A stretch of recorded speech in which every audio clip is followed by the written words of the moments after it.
So we are in the butterfly rainforest exhibit at the Florida Museum of Natural History. It's a large aviary filled with hundreds of free-flying butterflies. When you come into the exhibit, you're literally surrounded by butterflies, birds. It's like walking into a butterfly snow globe. So a pollinator is any animal that visits flowers and in the process moves pollen from one flower to another, enabling a plant to reproduce. Pollinators are really essential to life on this planet, the diversity and productivity of natural systems as well as agricultural systems. We have over 190 species of butterflies. Literally in any spot in Florida, there are about 65 to 70 species of butterflies that you can attract, that you can see.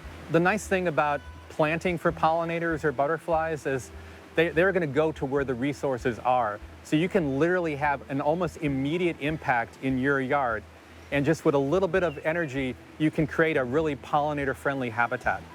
So if you're trying to encourage pollinators to come to your yard, there's some very simple things that you can do. One is aim for diversity of flowering plants in your yard.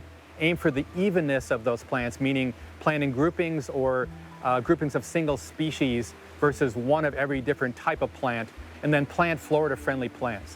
One of the main drivers of decline of a lot of these beneficial insects is loss of habitat. And if you look around Florida, you know that it's developing very rapidly. So habitat is dwindling.